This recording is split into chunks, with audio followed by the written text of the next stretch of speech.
students, we have started the first chapter, units and their measurement. हा जो chapter आहे units and their measurement, त्याचा 11वा lecture जे आहे 11th lecture today we are going to see. तर in this 11th lecture we are going to see what is how to estimate the errors. मी तुम्हाला कालला types of errors म्हणजे काय सांगितलं पाहिजे, एररचे प्रकार किती पडतात. सिस्टमॅटिक एरर आणि रँडम एरर्स असे एररचे दोन प्रकार पडतात. सिस्टमॅटिक एररचे परत तीन प्रकार पडतात, ते पण आपण शिकलो. इन्स्ट्रुमेंटल एरर असेल, imperfection in the technique of the काय सांगा मेजरमेंट, आणि तिसरा पर्सनल एरर आणि रँडम एरर्स असे सगळे प्रकार आपण एररचे शिकलो. आता error how to estimate the error, आपण एखादं रीडिंग घेतलंय आणि त्यामध्ये नेमका किती एरर आला हे आपल्याला कसं समजणार आहे. कारण आपण जे रीडिंग घेतलं ते आपल्याला वाटतं की आपण बरोबरच घेतले, प्रत्येकाला असं वाटतं की मी घेतलेलं रीडिंग कसं आहे ॲक्युरेट आहे. पण whether it is accurate or not, whether there is some error present in that काय सांगा रीडिंग, त्या रीडिंग मध्ये कुठला एरर अवेलेबल आहे का, असेल तर किती आहे, how much percentage error is available in that काय सांगा रीडिंग, ते आपल्याला कसं कळणार. कारण प्रत्येकाला काय वाटतं की मी घेतलेलं रीडिंग ॲक्युरेट आहे, पण it is not so, there must be some error. त्या ठिकाणी काही ना काही एरर हा असतो, कारण errors can be minimize but they can not be eliminated. Error तुम्ही प्रॉपर प्रिकॉशन्स घेऊन मिनिमाइज करू शकता, पण इलिमिनेट करू शकत नाही, हे आपल्या लक्षात येतं. बरोबर, ठीक आहे. मग आता एरर एस्टिमेट कसा करायचा, की कुठल्याही रीडिंग मध्ये किती एरर आलेला आहे कसं एस्टिमेट करायचं ते आपण शिकणार आहे. पहा आता लक्षात घ्या. तर पहा एस्टिमेशन ऑफ एरर, त्यात कुठल्या कुठल्या स्टेप्स आहेत तर पहा मी तुम्हाला त्या स्टेप्स सांगतो. पहा लक्षात, स्टेप 1, स्टेप काय सांगा 1. कुठली स्टेप आहे पहिली, पहा लक्षात घ्या.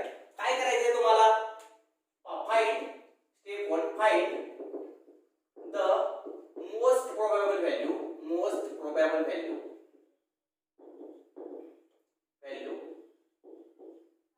that is काय सांगा mean value of the given observations. पहा जी काय ऑब्झर्वेशन्स तुम्ही घेतलेली असतील त्या ऑब्झर्वेशनची काय करा मीन व्हॅल्यू किंवा मोस्ट प्रोबॅबल व्हॅल्यू फाइंड आउट करा. ठीक आहे. आता असं तुम्ही करा की A1 A2 A3 dot dot dot काय सांगा readings you R taken.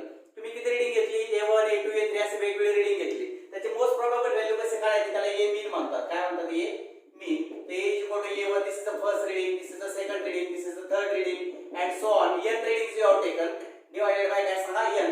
This is the most probable, most accurate value of that reading. ही सगळ्यात जास्त accurate value असणार त्या मेजरमेंटची. कळते सर्वांना. तर ती पहिली काढा. This is the step 1. आता तुम्हाला स्टेप 2 कडे जायचंय. पहा ही व्हॅल्यू काढली की तुम्हाला काय करायचं सांगा स्टेप 2. स्टेप 2. आता स्टेप 2 मध्ये काय करणार आहे पहा तुम्ही लक्ष द्या. What is are going to पहा find the absolute error. पहा लक्ष द्या. find absolute error in each reading. पहा प्रत्येक रीडिंग मध्ये काय करा absolute error काढा in each काय सांगा रीडिंग. आता असं गृहीत धरा की delta A1 is the absolute error in first reading. ते कसं काढायचं तर पहा मॅग्निट्यूड ऑफ काय सांगा A mean मधून काय करायचा फर्स्ट रीडिंग मायनस करायचं. मीन व्हॅल्यू तो काय करायचं म्हणजे पहिल्या रीडिंग मध्ये एवढा एरर आलाय, तर आपली व्हॅल्यू किती यायला पाहिजे होती एवढी, त्यात एवढा एरर आला. मी एक एक्झाम्पल सांगणार आहे त्याच्यात तुमच्या आणखी लक्षात येईल. पहा आपली व्हॅल्यू यायला पाहिजे एवढी, पण आपलं रीडिंग आलं एवढं. दुसऱ्याचा रीडिंग कसं काढणार, डेल्टा A2 म्हणायचं absolute error in second reading. कसं काढणार A mean मायनस काय सांगा A2 अँड काय सांगा सो ऑन. अशा प्रकारे काय करणार तुम्ही ऍब्सोल्यूट एरर काढत बसणार. कळतं सर्वांना. ठीक आहे. हे झाली स्टेप 2. स्टेप 2 झाल्यानंतर आता काय करायचं पहा लक्षात द्या. स्टेप 2 नंतर आपल्याला येणार काय सांगा स्टेप 3. तिसरी स्टेप आपली असं असणार आहे पहा लक्षात घ्या की फाइंड मीन ऍब्सोल्यूट एरर. काय करायचं सांगा फाइंड मीन ऍब्सोल्यूट एरर. मीन ऍब्सोल्यूट एरर पहा लक्षात. तो कसा काढणार, त्याला आपण डेल्टा A मीन काढायचा. कसा काढणार तुम्ही पहा लक्षात. Delta A1 plus delta A2 plus delta A3 plus dot dot dot dot काय सांगा डेल्टा AM शेवटचं रीडिंग असणार आहे आणि डिवाइडेड बाय काय सांगा N. Using this particular concept you can find out the काय सांगा मीन ऍब्सोल्यूट एरर. याचा उपयोग करून तुम्ही मीन ऍब्सोल्यूट एरर काढायचा. मी तुम्हाला ह्याच्या आधी एक एक्झाम्पल सांगणार आहे, तुम्हाला हे सगळं क्लिअर करतो मी, लक्षात ठेवा फक्त. येतं लक्षात. ठीक आहे. आणि त्यानंतर स्टेप 3 झाल्यानंतर आता आपल्याला काय सांगा स्टेप नंबर 4. स्टेप नंबर काय सांगा 4. स्टेप 4 कसे काढायचे पहा लक्षात. Find relative error. पहा स्टेप नंबर 4 मी या ठिकाणी राईट करतोय. Find relative error. आता रिलेटिव्ह एरर कसा काढणार पहा लक्षात. Relative error right. ठीक आहे. रिलेटिव्ह एरर कसा काढायचा पहा लक्षात. हे पहा सूत्र आहे त्याचं. Relative error is equal to पहा लक्षात mean absolute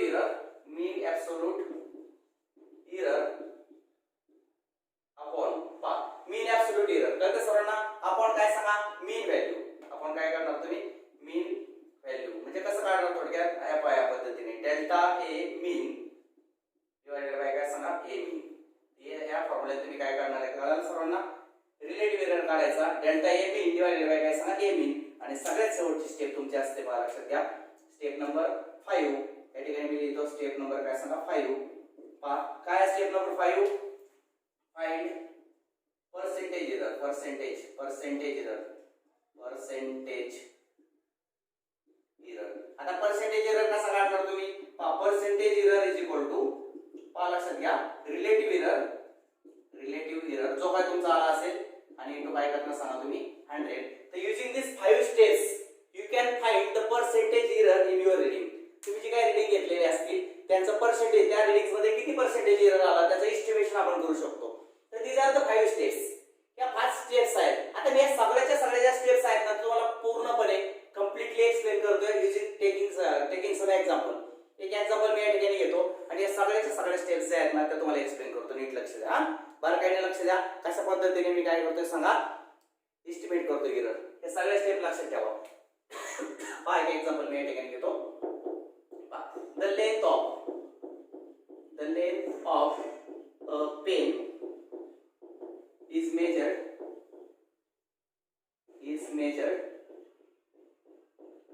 5 times as follow.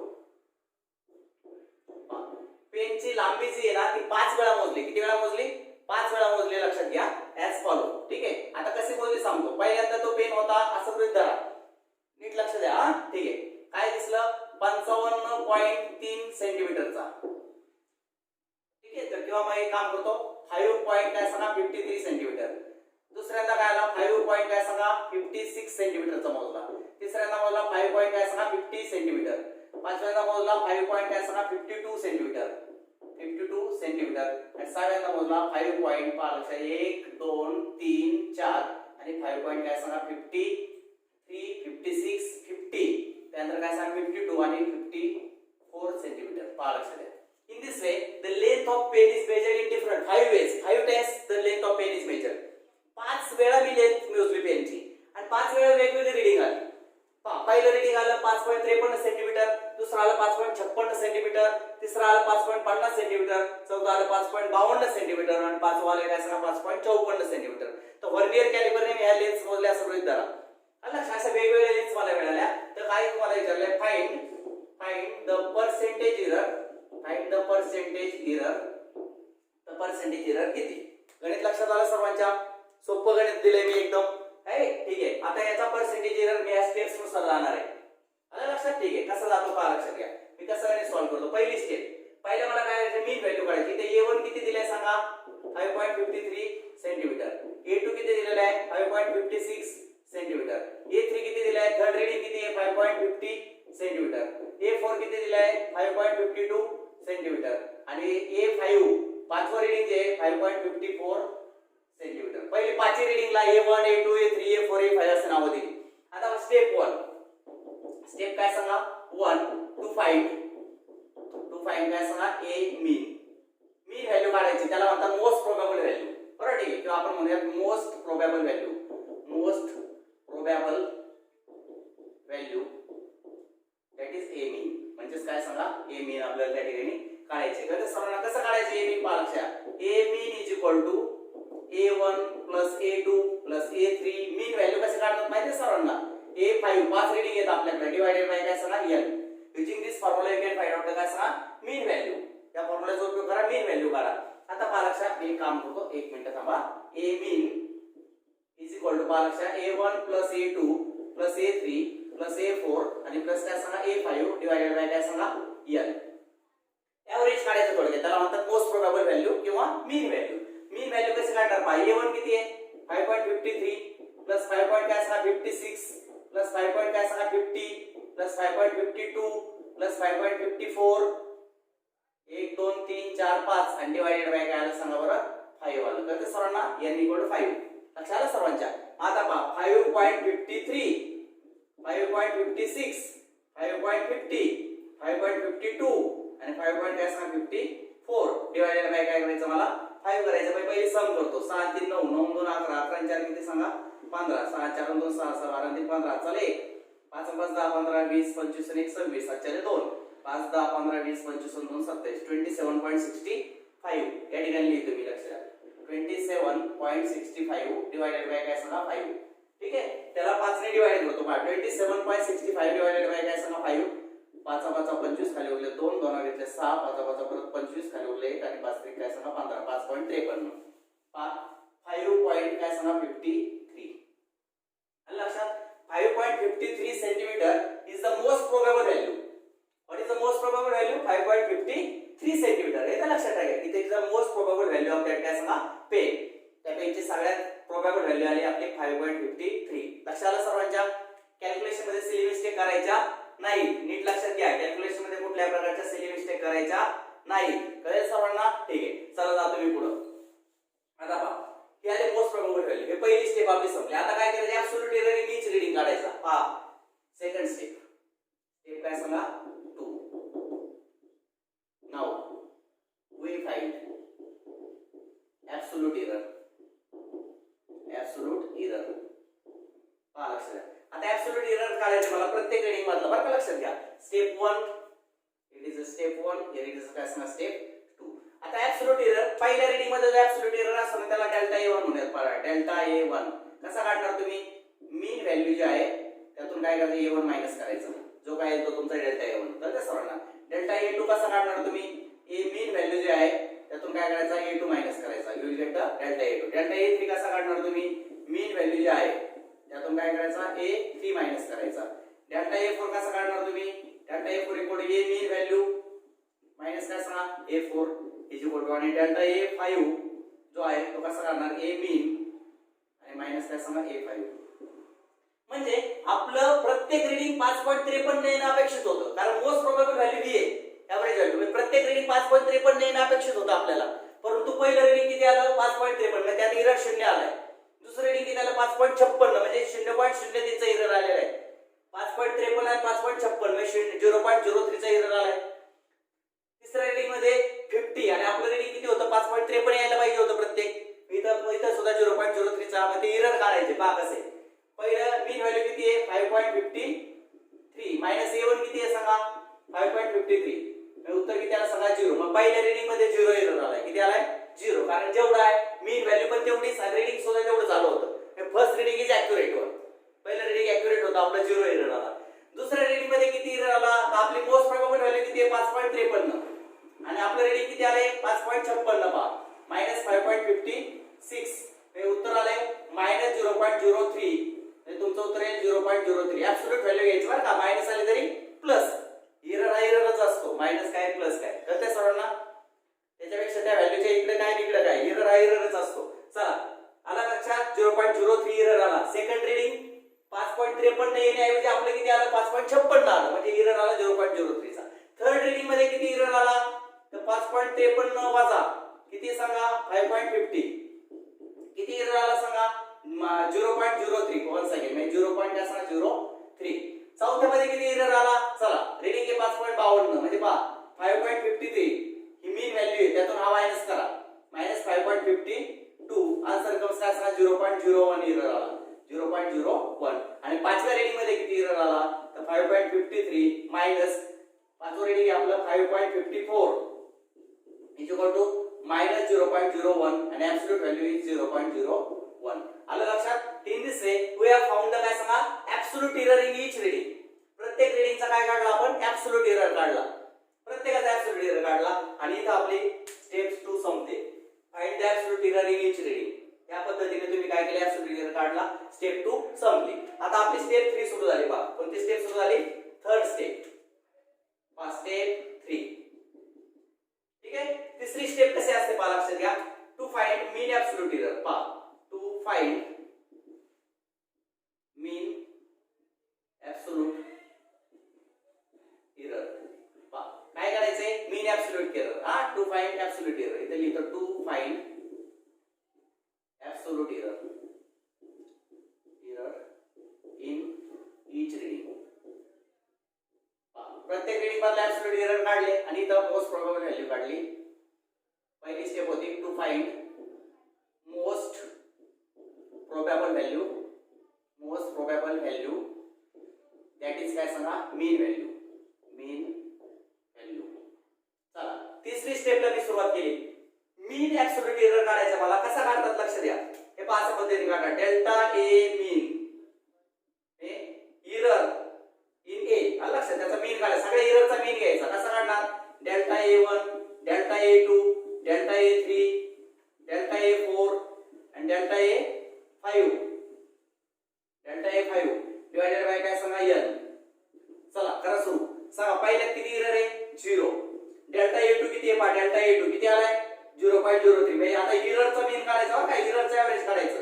तिसऱ्यात 0.03, चौथ्यात 0.01, 0.01, पाचव्यात 0.01 आणि डिवाइडेड बाय काय 5.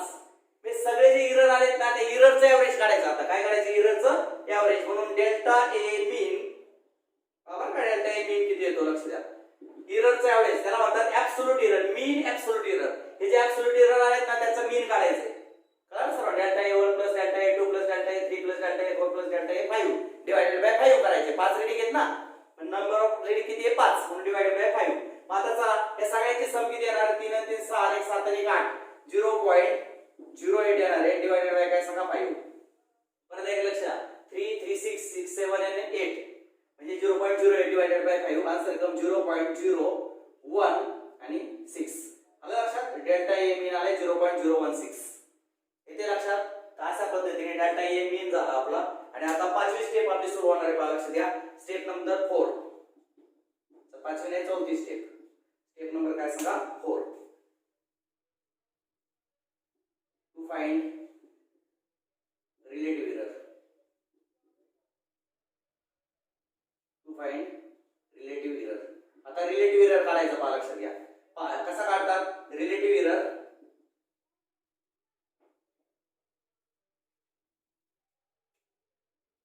Relative error is equal to पहा डेल्टा ए मीन आपण काय सांगा ए मीन.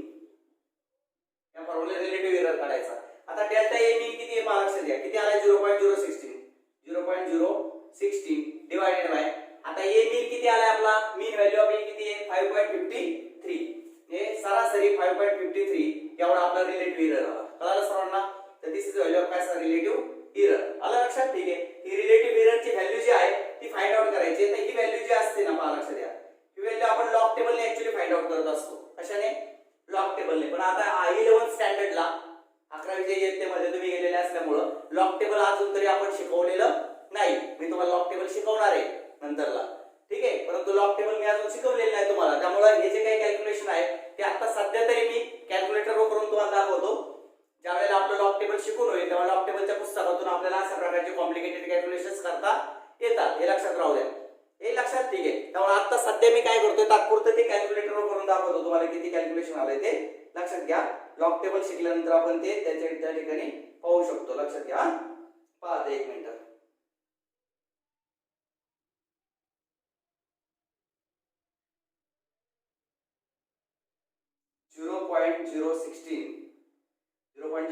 Divided by 5.53. 0.016 divided by 5.53. Answer comes 0.00289. पहा 0.0028 आणि 9 असं ते आन्सर येतं.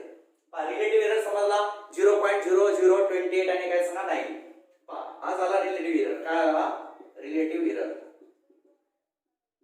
दिस इज द स्टेप नंबर 4. आणि सगळ्यात शेवटची आपली स्टेप नंबर 5 सुरू होणार आहे. पहा लक्ष द्या. इथे लिहितो काय सांगा स्टेप 5. शेवटची स्टेप काय सांगा 5. काय step to find percentage error. To find percentage error. तर पहा percentage error is equal to relative error. Relative error into काय असतं 100. पहा पर्सेंटेज एरर कोणत्या फॉर्म्युलाने काढायचा. Relative error into 100. मग रिलेटिव्ह एरर किती आले आपला 0.00289 इनटू काय करणार तुम्ही 100 करणार. 100 केल्यानंतर काय येणार आन्सर पहा लक्ष द्या 0.289%. किती येणार सांगा. 100 ने मल्टिप्लाय केलं की 2 पॉइंट्स कॅन्सल होतील. आहे की नाही. 2 पॉइंट्स इकडे सरतील म्हणजे 28 काय सांगा 9. In this way we will get the काय सांगा percentage error. The percentage error in the measurement.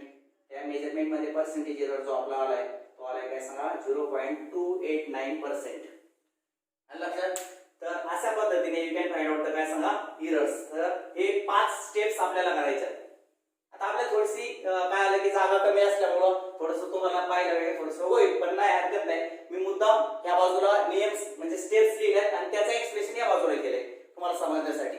लक्षात आलं. तर काय करायचं पहा. लक्षात तुम्हाला जेवढी किती रीडिंग घेतली असेल त्या सगळ्या रीडिंगला A1 A2 A3 A4 A5 असं नोटिफिकेशन घ्यायचे. हे पहा, this is the reading called as A1 A2 A3 A4 A5. पहिलं काय करायचं, रीडिंगला नेम्स द्या, A1 नोटिफिकेशन द्या, A1 A2 A3 A4 अशा प्रकारे जेवढी किती रीडिंग घेतली असेल तेवढी. समजा 5 घेतली म्हणून 5 A5 पर्यंत गेलो आपण.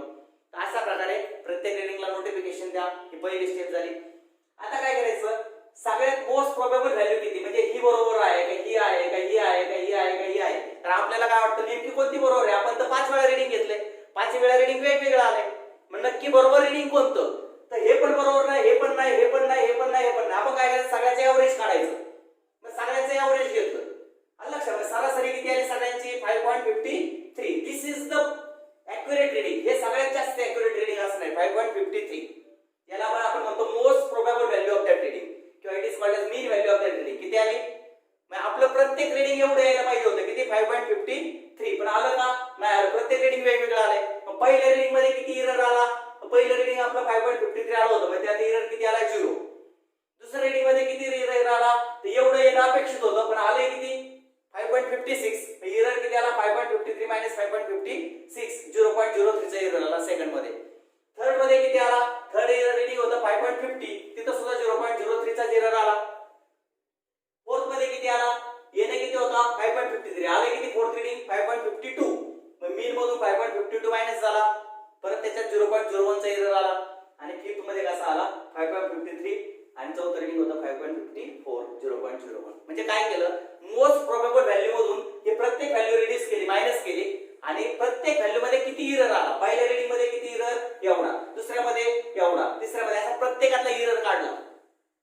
आलं लक्षात. ॲक्युरेट व्हॅल्यू जी आहे ना ह्याच्यातून हे प्रत्येक रीडिंग मायनस केलं आणि मला काय केलं प्रत्येकामध्ये किती एरर आला. तर फर्स्ट रीडिंग मध्ये 0 एरर, सेकंड मध्ये 0.03, थर्ड मध्ये 0.03, फोर्थ मध्ये एवढा प्रत्येकाचा एरर काढला.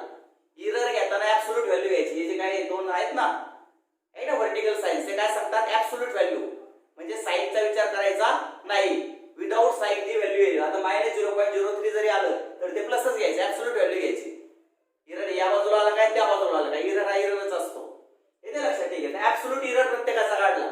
मग या ऍब्सोल्यूट एररची एव्हरेज काढायचं, सरासरी काढायची. त्याला म्हणतात मीन ऍब्सोल्यूट एरर. काय म्हणायचं, मीन. मग पहिल्या मधल्या एररला डेल A1, पहिल्या रीडिंग मधला एरर डेल A1, दुसऱ्यातला एरर डेल A2, तिसऱ्यातला, चौथ्यातला, पाचव्यातला. या सगळ्यांची एव्हरेज घ्यायचं.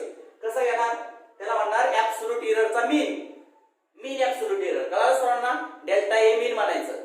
Delta A1 plus delta A2 plus delta A3 plus delta A4 plus delta A5 divided by काय सांगा एल. मग पहा हे सगळे जे आहेत ना एरर्स त्यांची सगळ्यांचे एव्हरेज काढलं. एव्हरेज आलं 0.016. किती आलं 0.016 एवढं एव्हरेज आलं प्रत्येकाचं. हा झाला मीन ऍब्सोल्यूट एरर. काय झाला मीन ऍब्सोल्यूट एरर झालंय 0.016 पर्यंत आलो. आणि मग आता प्रश्न काय आपल्या समोर, how to find out the relative error. मग मला सांगा एव्हरेज रीडिंग आपलं एवढं होतं, मीन रीडिंग किती यायला पाहिजे होतं 5.3. प्रत्येक रीडिंग मध्ये सरासरी किती एरर आला एवढा. मग this is the average error and this is the average reading. हे मीन रीडिंग आणि हा मीन एरर कळालं सर्वांना. मग मीन एरर आणि काय सांगा मीन रीडिंग यांचा काय करायचा रेशो घ्यायचा, त्याला म्हणतात रिलेटिव्ह एरर. म्हणजे थोडक्यात 5.53 या ऑब्झर्वेशन मध्ये सरासरी एवढा एरर आला. म्हणजे this is the error for observation 5.53. मग 5.53 ला एवढा एरर, मी त्याचा रेशो घेतला. लक्षात. In the reading of 5.53 the error comes 0.016. in the average reading of 5.53 the average error is 0.016. कळते सर्वांना. मग त्याचं उत्तर किती आलं 0.00289. हे त्याचं उत्तर आलं. हा झाला रिलेटिव्ह एरर. आणि रिलेटिव्ह एररला पर्सेंटेज एरर मध्ये कसं कन्वर्ट करायचं, ते रिलेटिव्ह एरर इनटू काय सांगा 100, त्याला 100 ने मल्टिप्लाय करायचं म्हणजे वी विल गेट काय सांगा पर्सेंटेज एरर. म्हणजे तुम्हाला काय मिळेल पर्सेंटेज एरर मिळेल. माझा रिलेटिव्ह एरर आपला आला होता 0.00289. त्याला मी काय केलं 100 ने मल्टिप्लाय केलं, answer come 0.289%. The percent error in this measurement is काय सांगा 0.289. आलं लक्षात. अशा पद्धतीने तुम्ही पर्सेंट एरर काय करू शकता काढू शकता, फाइंड आउट करू शकता. लक्षात. ते this is the method to estimate the काय सांगा एरर. एरर एस्टिमेट कसा करायचा, या मेथडने तुम्ही एरर काय करू शकता, एस्टिमेट करू शकता. लक्षात. ठीक आहे. आता आपलं ज्या वेळेला ऑफलाईन लेक्चर सुरू होतील, म्हणजे आपण जेव्हा क्लासरूम लेक्चर मध्ये येऊ तेव्हा आपल्या पुस्तकामध्ये जे कुठले एक्झाम्पल्स आपल्याला दिले असले अक्षरची, ती या सगळ्या प्रकारचे आपण एक्झाम्पल सॉल्व्ह करण्याचा प्रयत्न करू. पण एक ऍज अ रिप्रेझेंटेशन म्हणून आपण मी काय केलं की ह्याच्यावर आधारित एक सोपं गणित त्या ठिकाणी घेतलं होतं आणि तुम्हाला एक मेथड सांगितली की कशा पद्धतीने. आता किती रीडिंग आणि कुठल्या प्रकारची दिली तुम्हाला या मेथडने जायचंय आणि या मेथडने काय करायचं ते एक्झाम्पल तुम्हाला सॉल्व्ह करायचंय. आता ऍक्च्युअली काय होतं की हे जे रीडिंग आहे पहा, असे जे भागाकार असतात ना त्याचे डिव्हिजन्स असतात, दे आर क्वाइट काय सांगा कॉम्प्लिकेटेड. म्हणजे या कॉम्प्लिकेटेड जे काही डिव्हिजन्स किंवा मल्टिप्लिकेशन्स असतात त्याला लॉग टेबल नावाचं एक बुक मिळतं मार्केटमध्ये. तुमच्याकडे कोणाकडे तुम्हाला आज नव्हते ते घ्यावंच लागणार आहे. तुम्ही घेऊन जरी टाकलं तरी चालेल. मार्केटमध्ये जायचं आणि लॉग टेबलचं पुस्तक द्या म्हणायचं. लॉग टेबल त्यांना कळतं ते लॉग टेबलचं एक 15-20 रुपयाला पुस्तक असतं. 15 ते 20 रुपयालाच लॉग टेबलचं पुस्तक मिळतं. एक लॉग टेबल नावाचं पुस्तक त्या मार्केटमधून घेऊन ठेवा तुम्ही. आपलं जेव्हा आपल्याला वेळ मिळेल तेव्हा आपण ते लॉग टेबल कसं वापरायचं, ते पुस्तक कसं वापरायचं ना, असं कॉम्प्लिकेटेड भागाकार गुणाकार कसे करायचे ते त्याच्यानुसार आपण करू शकतो इझिली. आता काय होतं, अजून मी तुम्हाला लॉग टेबल न शिकवल्यामुळं ऍक्च्युअली हा भागाकार मी कॅल्क्युलेटरवर करून आता दाखवला, परंतु जेव्हा आपण लॉग टेबल शिकू तेव्हा आपण हा भागाकार आपला लॉग टेबल मधून करणार आहोत. येतं परीक्षेला आपल्याला लॉग टेबलने कॅल्क्युलेशन करणं अपेक्षित असतं. कशाने, लॉग टेबलने. त्यामुळे आपल्याला लॉग टेबल शिकावंच लागतं, बरोबर ना. ठीक आहे. पण आता आपण हे ऑनलाईन लेक्चर घेतल्यामुळे लॉग टेबल शिकवणं थोडं अवघड जाईल म्हणून मी तात्पुरतं ते शिकवलं नाही. आलं लक्षात. ठीक आहे. तर मग ते लॉग टेबल हे व्हॅल्यू काढा आणि त्याला 100 ने मल्टिप्लाय केले की काय मिळतं सांगा, पर्सेंटेज एरर त्या ठिकाणी मिळून जातो. तर दिस इज द काय सांगा वन एक्झाम्पल फॉर इलस्ट्रेशन. तुमच्या इलस्ट्रेशन साठी मी एक एक्झाम्पल त्या ठिकाणी घेतलेले आहे. आता तुम्ही काय करायचं पहा लक्षात, तुमचं जे पुस्तक आहे पहा in your book page number 9 वर एस्टिमेशन ऑफ एरर नावाचा कन्सेप्ट दिला. एस्टिमेशन ऑफ काय सांगा एरर 9 वर, पेज नंबर 9 वर. आणि त्याचं एक एक्झाम्पल 1.5 पेज नंबर 10 वर एक्झाम्पल 1.5 या ठिकाणी दिलेले आहे. तर सेम टू सेम मी जसं एक्झाम्पल सॉल्व्ह करून दिले तसं आणखी एक एक्झाम्पल तुम्हाला प्रॅक्टिस म्हणून त्या ठिकाणी पाहता येईल. Example number 1.5 in your text book page number 10. ही जी मेथड मी सांगितली त्या मेथडने एक एक्झाम्पल त्या ठिकाणी तुम्हाला प्रॅक्टिस म्हणून ते एक्झाम्पल तुम्हाला सॉल्व्ह करता येतील. आणि हे दोन्ही एक्झाम्पल तुम्ही पाहिली की तुमचे जे काही एक्सरसाइज असणार त्याच्यामध्ये काही एक्झाम्पल्स असतील तर ती सुद्धा तुम्हाला सॉल्व्ह करता येतील. आता ऑनलाईनच्या लेक्चरच्या मर्यादेमुळे मी सगळे लेक्चर आजच्याच घेणार नाही, येते लक्षात. ठीक आहे. मी नंतर काही लेक्चर्स घेईल, म्हणजे नंतर काही एक्झाम्पल त्याचे घेईल जेव्हा आपले क्लासरूम लेक्चर सुरू होतील तेव्हा.